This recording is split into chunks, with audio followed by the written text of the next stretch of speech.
दफनाने के बाद कुछ ही दिन के बाद रुबीना की जो आत्मा थी ना, वो सबको दिखाई देती थी। गांव वालों का ऐसा सोचना था कि रुबीना जो है ना चुड़ैल बन गई है और उसकी जो आत्मा है इधर उधर लोगों के घर में भटकती रहती है। रुबीना की कब्र में से उसकी जो डेड बॉडी है निकाली जाती है ना, तो सब लोग रुबीना की डेड बॉडी को देखकर एकदम हक्के बक्के रह जाते हैं। सबकी सांसें ऊपर नीचे हो जाती है। सब लोग बहुत परेशान होते कि ऐसे कैसे हो सकता है, क्योंकि सब लोग देखते हैं कि रुबीना के ऊपर जो कफन डाला गया था ना, वो कफन रुबीना के आधा मुंह में है, आधा उसके शरीर में है। वो भी अपना आधा शोल मुंह में डाल लेती है और उसके अभी प्रिया के जो बाल है ना पूरे बिखरे हुए थे।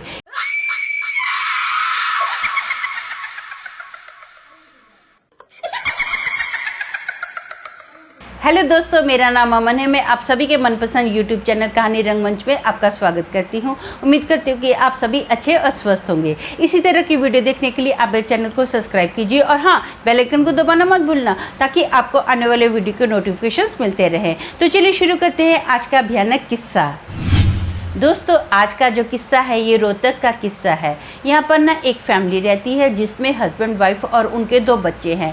बड़ी बेटी का नाम प्रिया है, इसकी उम्र 18 साल की है।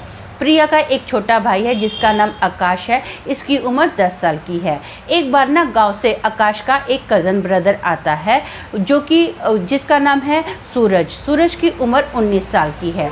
ये ना पढ़ाई के सिलसिले में इनके घर पर रहने के लिए आता है। जो सूरज है ना, इसको भूत प्रेत की बातें करने में बहुत ज़्यादा मज़ा आता है। ये ना हर किसी के साथ भूत प्रेत की बातें करता है, बहुत सारे लोगों से भूत प्रेत की कहानियाँ सुनता है और दूसरों को सुनाता भी है। अब जो प्रिया होती है और आकाश होते हैं, इनको भी भूत प्रेत की कहानियाँ सुनने में बहुत ज़्यादा इंटरेस्ट होता है। एक बार ना रात का वक्त होता है, ये लोग क्या करते हैं, ठंडी का सीजन होता है, अचानक से लाइट चली जाती है। तो ये लोग बोलते हैं सूरज को कि तुम ना ऐसा करो, हमको कोई भूत की कहानी सुनाओ। तो सूरज ना इन लोगों को बोलता है कि मैं आज आपको जो कहानी सुनाने जा रहा हूँ ना, ये हमारे गाँव की सच्ची घटना है, ये बहुत ही डरावनी है। तो आकाश बोलता है कोई बात नहीं है भैया, आप सुनाओ तो सही, मुझे मज़ा आएगा सुनने में, आप बताओ। अभी जो सूरज होता है ना, कहानी सुनाना शुरू कर देता है।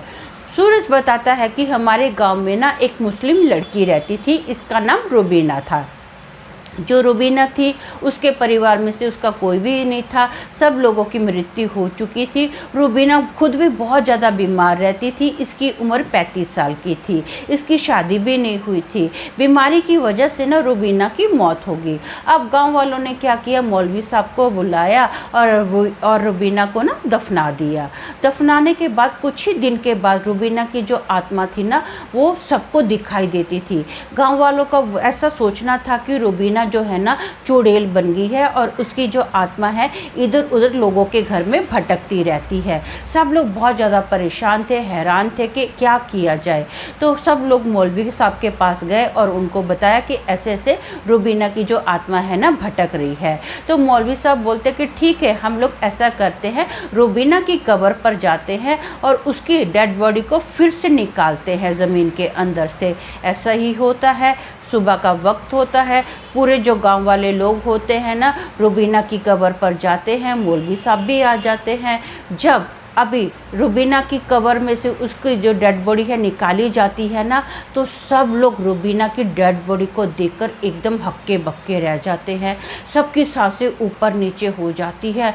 सब लोग बहुत परेशान होते कि ऐसे कैसे हो सकता है, क्योंकि सब लोग देखते हैं कि रुबीना के ऊपर जो कफन डाला गया था ना, वो कफन रुबीना के आधा मुंह में है, आधा उसके शरीर में है। ये मुंह में कफन कैसे जा सकता है? तो मौलवी साहब जो होते हैं ना, जब बंदा मर जाता है, अंतिम जो भी क्रियाक्रम रहता है, वो सब पूजा पाठ जो भी रहता है, ये ना हिंदू मुसलमानों का, वो सब अच्छे से करते हैं और बोलते हैं कि रुबीना की जो बॉडी है ना फिर से दफनाई जाए। रुबीना की बॉडी फिर से दफनाई जाती है और उस दिन के बाद रुबीना कभी किसी को नज़र नहीं आई।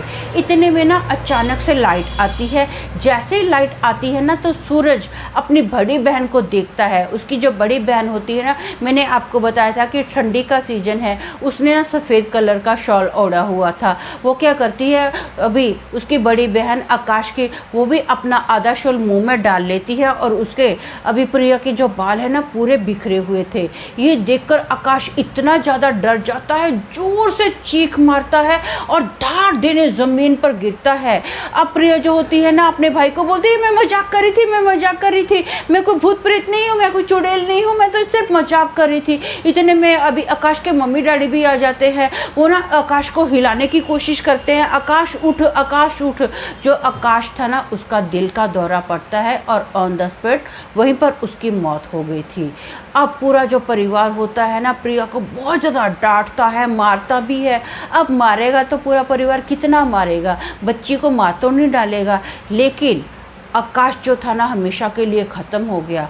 प्रिया को इस बात का इतना सदमा लगा कि मैंने इतना गंदा मजाक क्यों किया, मैं अपने भाई की मृत्यु का कारण ऐसे कैसे बन गई, मुझे ऐसा मजाक नहीं करना चाहिए था।